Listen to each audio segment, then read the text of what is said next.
Hey everybody, what's up? It's your girl Bondy Blue and I am back for another Black Ink Crew New York review, y'all. Okay, so this episode wasn't that much really going on. Walt is going through it. He's going through a lot right now. He is bombing on stage at the beginning of the episode. He was doing, a comedy routine up there and people was just walking out on him. And it was embarrassing. It was cringe-worthy. I don't know why they did this to us. I didn't need to watch this. It just went on for a little bit too long.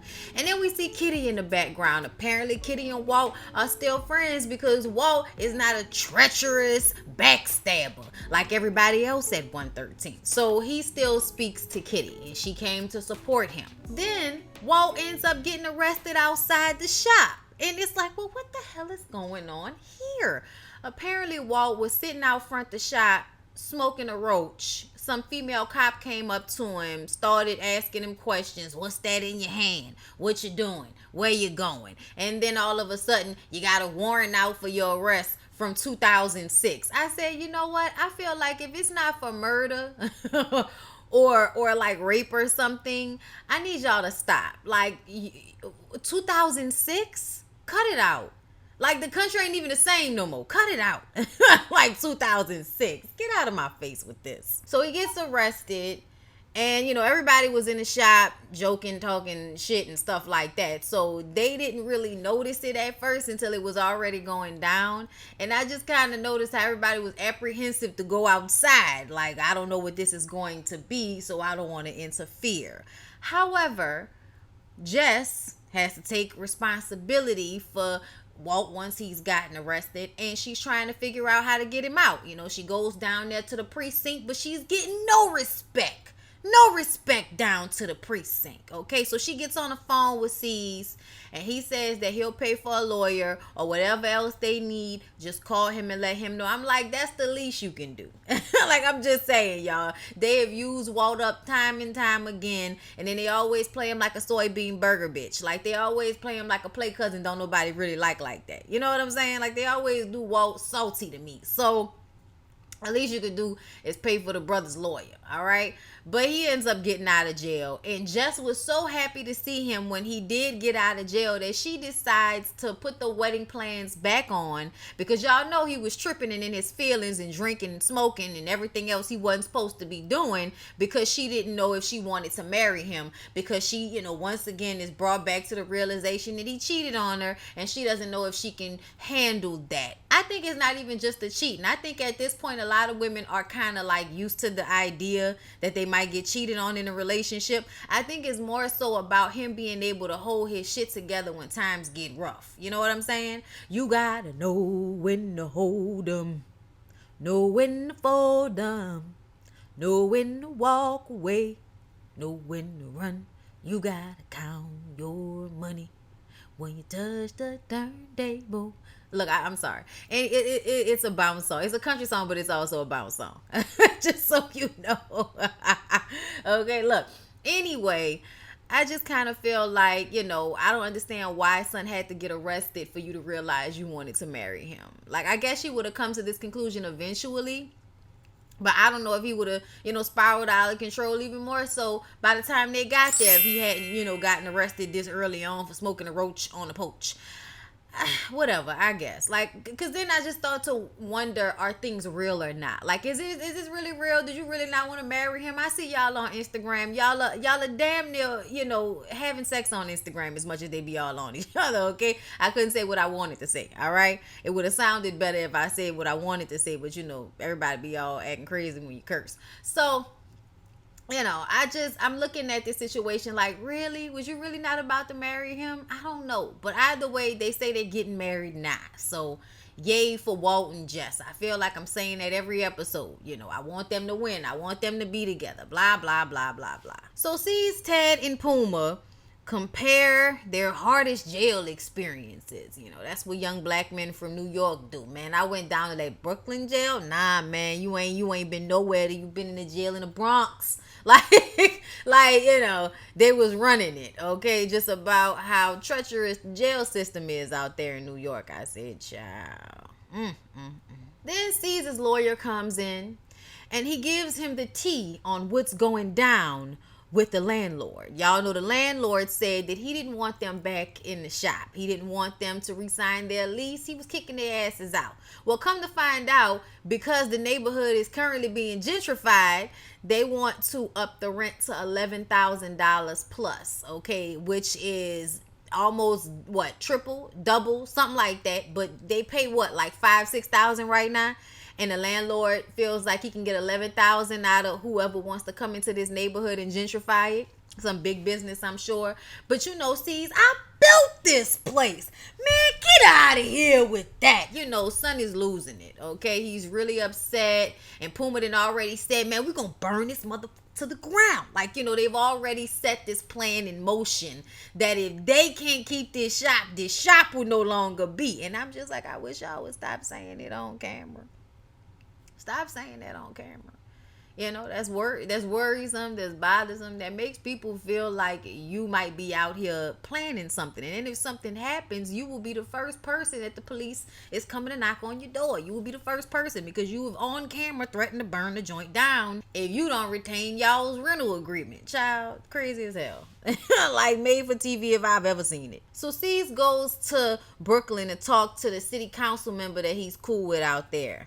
And he says, you know, unfortunately, this is not a new occurrence. This is happening all over the place. They're gentrifying everywhere. You know, this is happening everywhere. But you know what he should do? Get the community involved. Because I bet the community, they don't know what's going on. You get them involved. You get them outside the shop with some signs screaming and hollering. You know, you make a statement. So fine. Caesar's going to get the community involved to try to help save Black Ink 113th from the gentrification. I said, if this ain't a Spike Lee joint, I don't know what it is. like, you know how you just start to feel like, goddamn, did y'all write this season or what? So y'all, Tati and Donna meet up. All right, it's been a while, but Donna has to tell her about this conversation she had with Alex and how Alex was not okay. Alex was not happy. Alex was not good with Tati and Donna possibly kitty clicking. Okay, Tati says, that's why I was pressing you about it, Donna. Now it's gonna be weird between me and Alex, and I like Alex. It's like, so did you want Alex? Did you want the D? Was this supposed to work itself into a threesome? Is that what was supposed to happen? Because I feel like if that was the case, somebody should have told Alex a long time ago.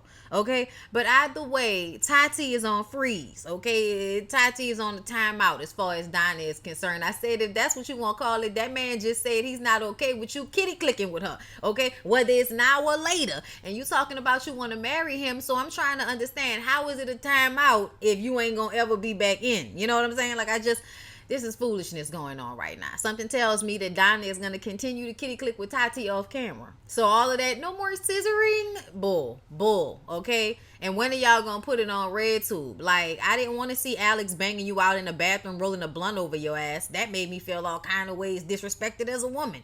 But if you going to put some stuff out there, I'm waiting on it, Tati and Donna. I'm waiting, okay? So y'all sees tasked one of the Central Park 5, y'all, and it was so weird. It was such an awkward scene because you can tell they're trying to get, you know, the guy, and I didn't catch his name, y'all. I'm so sorry. I didn't catch his name. I was in and out. I don't care.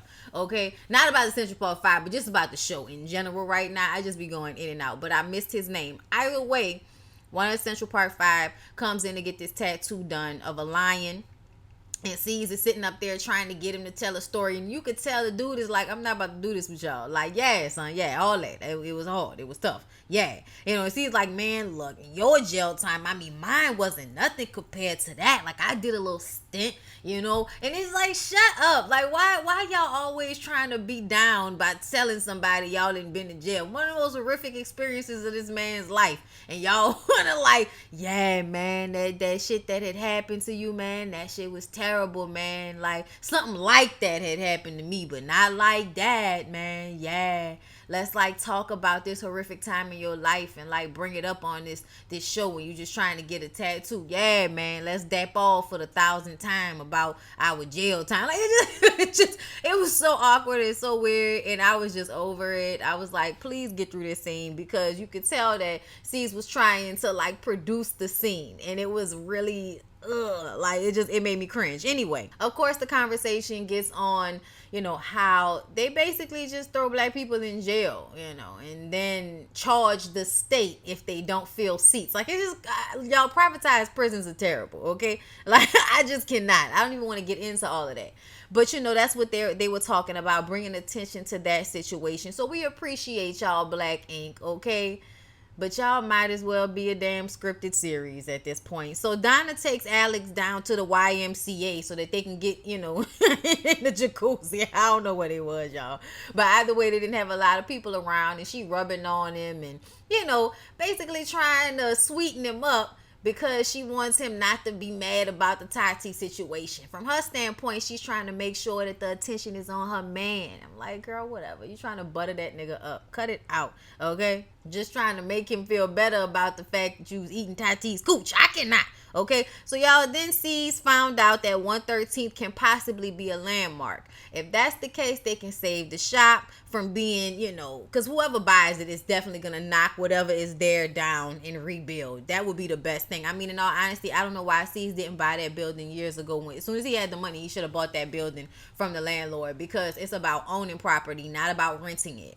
All right? Because when you're in situations like this, they can kick you out. They can gentrify your neighborhood. But if you own it, then they can't take it from you. You know what I'm saying? So, well, in most cases. But I'm just saying, y'all, I just kind of feel like you need to make sure you can buy your building at this point. Like, you need to be trying to buy the buildings that you put businesses in, so you're not always held up on the whims of some landlord. You know what I'm saying? So anyway, so they get a whole bunch of people to come outside in front of the shop, and they do this whole demonstration, and they got a bunch of people with signs, and y'all saw how Puma had that mask on. I was like, now what information did you have beforehand? Then this realtor shows up because he's supposed to be showing the property. I was like, y'all need to stop playing with us. If that wasn't two actors, like, stop playing with me, okay? Look, either way, the crowd gets rowdy and stops the realtor from bringing the guy in to look at the shop, because he's like, y'all ain't doing that today. Y'all ain't doing that here today. Not right now, okay? We still here. You know what I'm saying? I'm like, all right, God, whatever.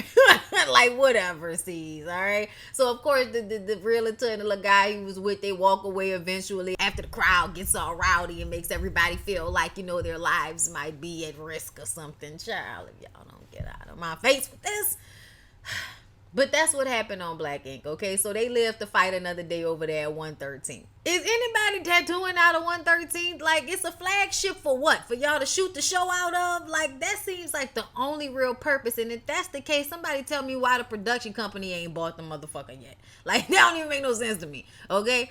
Y'all, anyway, let's get into Sistas, all right? That was Black Ink Crew. That's what had happened.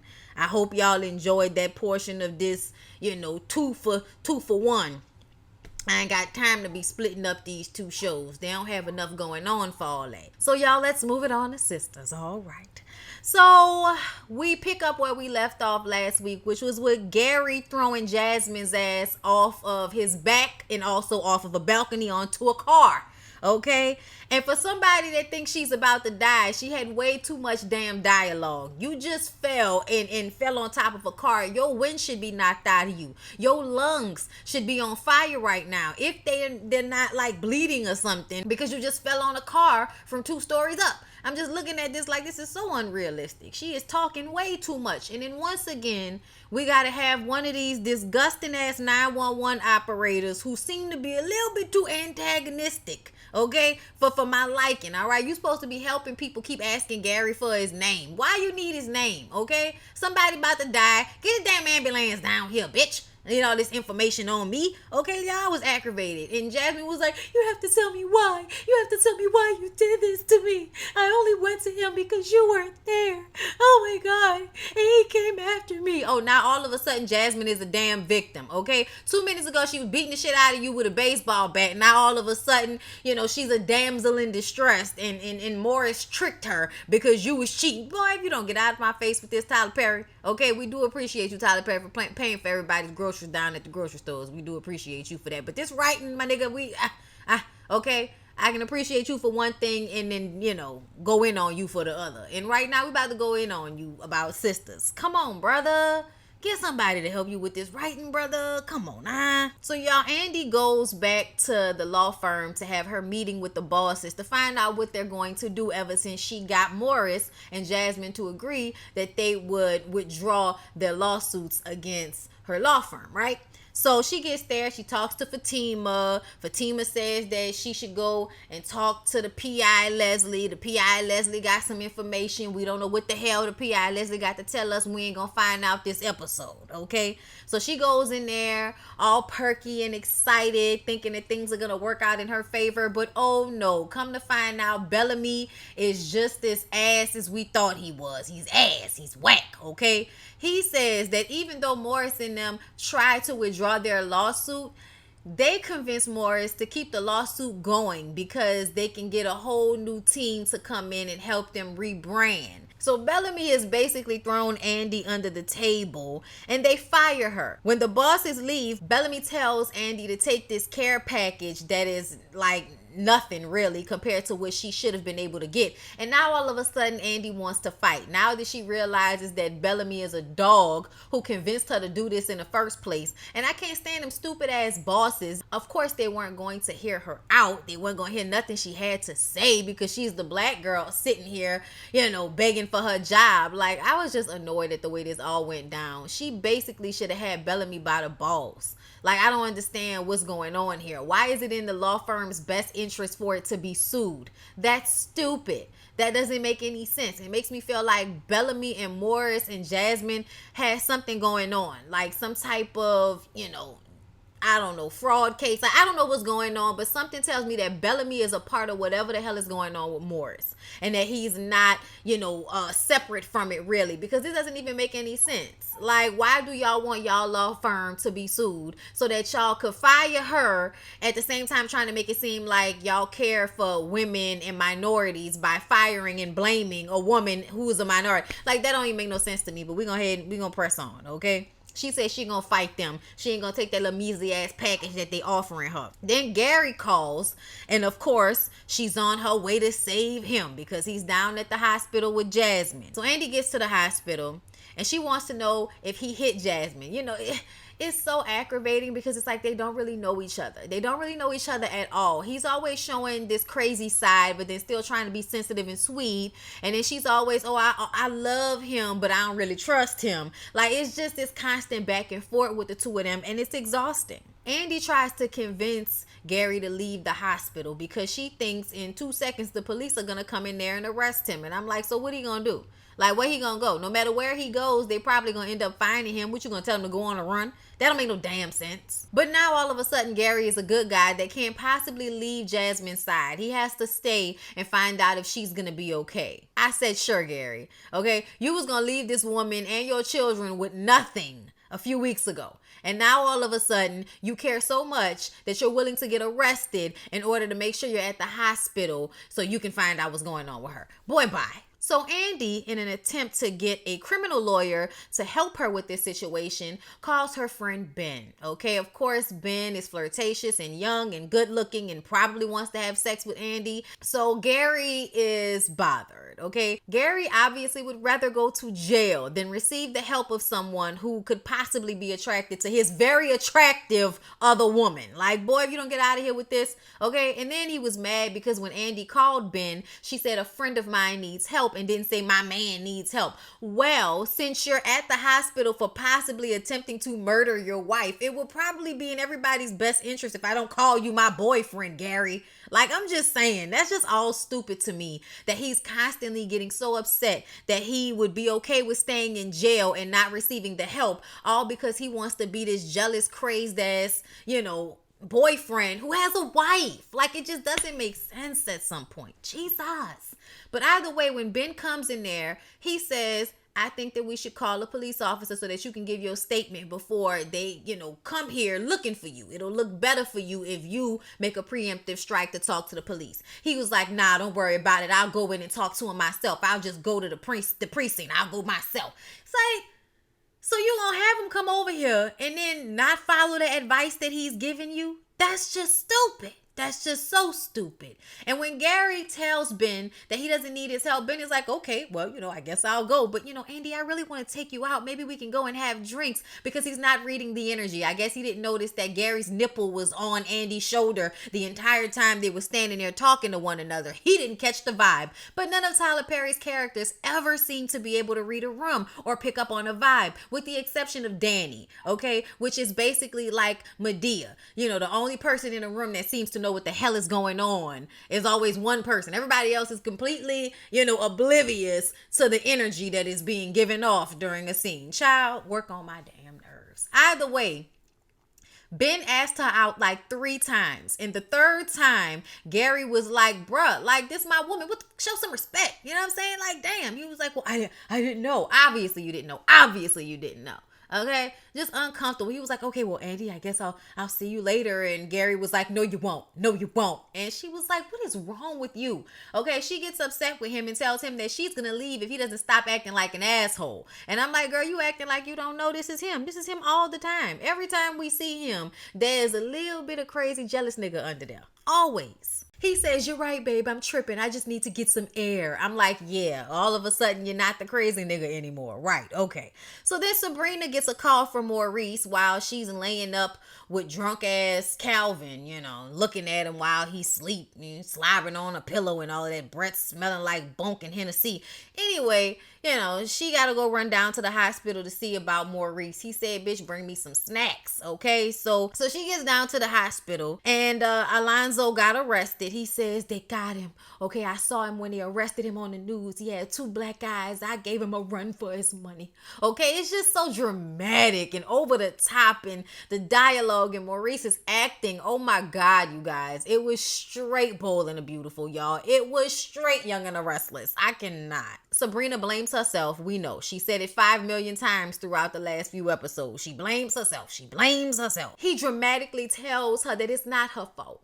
He knew what he was doing, okay? And he knows this pain. He's familiar with this pain, okay? This big black gay man pain, okay? And she doesn't know anything about it with her little straight girl life. And I'm just like, is this your way, of making it seem like, gay men have more of a plight than black women? Like, I don't know, but it was the feel I was getting during this scene, and it was aggravating the hell out of me. And then he goes on this, grandstanding tour where he talks about how, if you want to change the world, Sabrina, change yourself. Stop judging that man.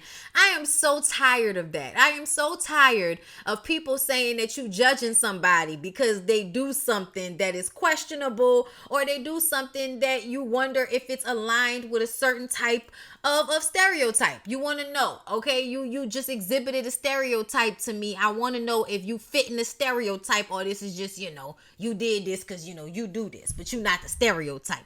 Like, I hate the way all of a sudden as a black woman, she's just being so judgy, because gay men never judge anyone and everyone's always judging them. And I'm just kind of like, but Calvin's passive aggressive way of treating Sabrina like shit is okay because she judged him because he came to her house with lace underwear on.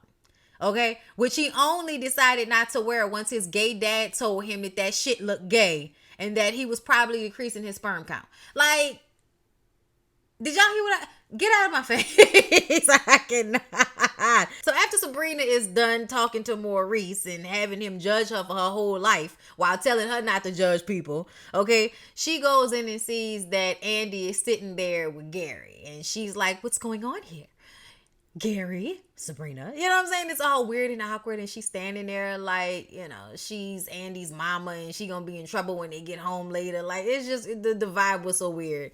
And of course, Andy refuses to give Sabrina any information about what's going on, which is so stupid to me because it's not like you're not gonna tell Karen's gonna tell Danny, and Danny's gonna tell Sabrina, or whatever the order. But I'm getting annoyed as well, Sabrina, with the fact that Andy and Karen always want to keep some shit to themselves until the last minute, and then the the whole group can find out about it. I'm over y'all. As soon as Sabrina walks out the room, she gets on the phone with Danny and asks Danny if she knows what's going on. And Danny is like, them bitches always keeping shit from us. Okay? So then Sabrina calls Karen. Karen is getting ready to have a little date with Aaron, so she don't have time for this right now. And she really doesn't know what the hell is going on with Andy. So she can't give Sabrina any information. She says once she finds out, she'll call her. Sabrina don't believe her because you never call me and tell me shit. I always gotta find out through Danny. Okay? But Karen is like, look, girl, I'm gonna talk to you later. I gotta go. Okay? So Aaron comes to her place with some Chinese food, you know, empty containers, I'm sure.